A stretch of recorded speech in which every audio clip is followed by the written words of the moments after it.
Our buddy Tyler McComas doing great work on the Ref up there, Ref Radio in Oklahoma City. All things Oklahoma football. What's up, Tyler? How are you? Hey, Aaron, you and I have done countless radio hits together, and I don't think that I've ever told you that my first ever four-letter word that I'd uttered out loud was because of Rod Babers in the 2002 OU Texas game. So, Rod, thank you for that memory, man. When you were going the other way with House the call 6 there as a 12-year-old, that's the first time I ever said it. That didn't end well for me, but that was my first one. That is fantastic. Hey, you know what really sucks, though? We lost the damn game. We lost the game in the end. So you found a way to lose that game. Maybe the most frustrating play for Texas fans, the way I understand it, Quentin Griffin just magically standing there at the 3-yard line to pick up a fumble and run it in. God, brutal. Yeah, I'm sorry to bring up that name for Texas fans because he was a nightmare figure for Texas football. In that series, I mean, he was Quentin Griffin, and there is some similarity there to Deuce Vaughn a little bit. I think I think he was smallest like that. He was real small. Is that right? You remember him, Tyler? You talking about Quentin Griffin or Deuce Vaughn? Quentin Griffin. Quentin Griffin like Deuce a little bit. Griffin was really small, but he could squat an entire house, essentially. I mean, super strong and had the unique ability with the way that his body type was to where just when you think he was going to go down, he put his right hand on the turf and be able to keep himself up and get 10, 15 extra yards. I actually put this out this morning. Quentin Griffin is 3 games against Texas. Rod, earmuffs again for this one. Quentin Griffin scored 9 touchdowns against Texas from 2000 to 02. Texas scored 7 as a team. So come on. Why you do that to me, Tyler? Come on. Did you have that stat ready to go? Where'd you get that stat from, man? 9-7. I got all the time. I got too much time on my hands, I think. That's a great stat. It's a sad one. All right, Tyler. We've talked a lot about Oklahoma. The year last year, obviously 3-0, and then the kind of floor fell out of the season for Brett Venables. A lot of changes, a lot of additions through the portal, or another recruiting class, and a year more knowledgeable about the program. We have them at 16 in our preseason. They're picked right there, second, third in the Big 12. Do you think that's about right, or what's your anticipation about the Sooners coming up? Yeah, I think where you have them in your preseason poll, where they came in the coaches poll earlier this week, where they're picked in the Big 12. I think after last year, I think it's totally fair. I mean, Aaron, you know where I'm going to go right here. I think that their schedule is probably the most favorable schedule that I've seen in my lifetime as it sits right now.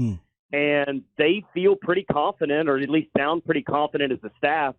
They're going to be a lot better than they were a year ago. They keep saying competitive depth, whether it's Venables or Levy or Ted Roos, the defensive coordinator. Everyone is saying that they're in a much different place than they were a year ago.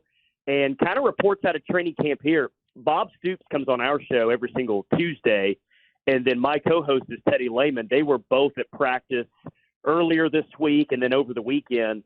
And the thing that both of those guys said that sticks out to them the most is just the overall size on the defense. I think they had maybe one defensive lineman last year that was over 300 pounds. Now they're at 6 players that are 300 pounds or heavier. I think the safeties got a chance to be real good this year. The secondary as a whole got a chance to be real good. So is this one of the great Oklahoma teams of the past? No, I don't think that. And I don't think that we're going to get to that point this year. But do I feel like this is going to be a team that is much better than a year ago? I do feel that way, but they were their own worst enemy at times last year. And if they can avoid that, if they can make the plays late that they didn't a year ago, then I think that you might see a team that can win 10 games this year. Hey, Tyler, let me ask you, because I saw a nice stat that 97 of the 123 players on the roster for Oklahoma are going to be in first or second-year players. So Venables has done a great job of turning over that roster. How has he constructed this roster? Has he hit the transfer portal heavy? Has it been a mix of that and recruiting? What have been your thoughts about how he has remade this roster in 2 years? Yeah, both of those. And I think especially up front on the defensive line, you're going to see a lot of transfers. Dejon Terry, transfer from Tennessee, making a lot of noise so far this training camp.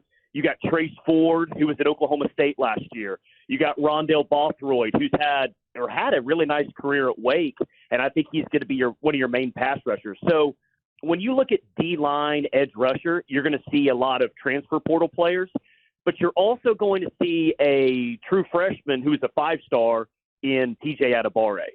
So your question is, how did they rebuild the roster? I think just that. There's a lot of true freshmen that are going to play this year. I think Josiah Wagner, kid from the state of Washington, is going to play a lot at corner.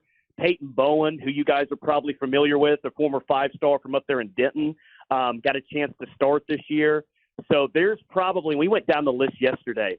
I think a safe number to assume in terms of, like, you know, quality playing time for true freshmen this year is probably going to be around 6. And that was the top 5 recruiting class last year. I think 5, 6 is a good number of true freshmen that are going to see significant snaps this year.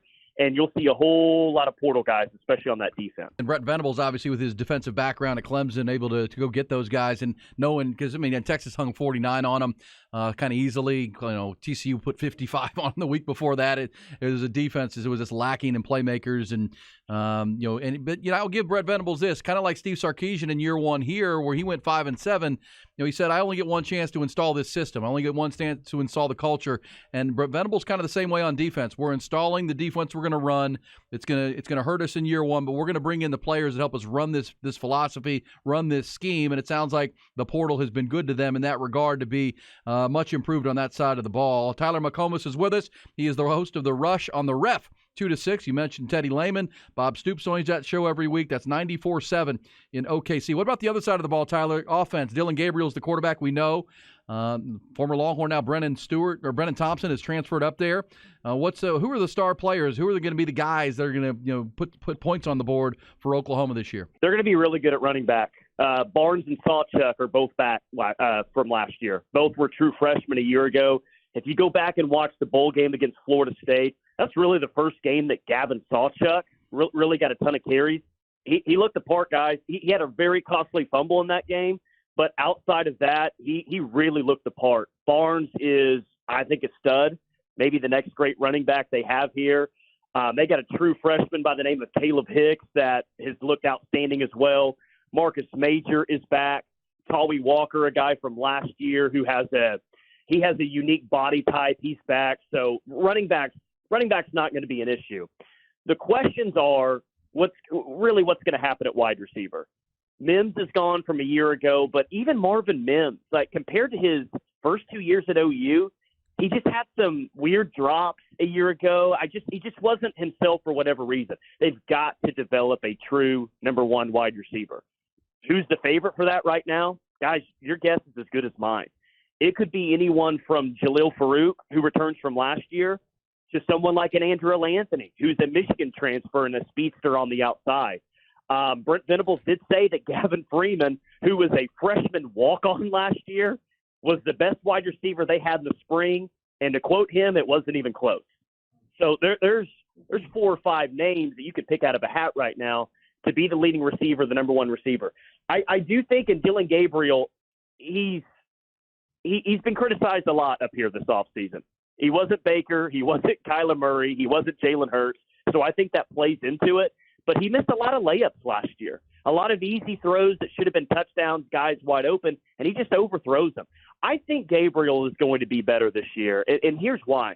I don't think that he is Jalen Daniels running around as a dual-threat quarterback. I don't think he's that at all. But I do think Gabriel is a capable runner. The problem was last year they didn't really let the quarterback run game loose a year ago because we all saw what happened the moment that he went down.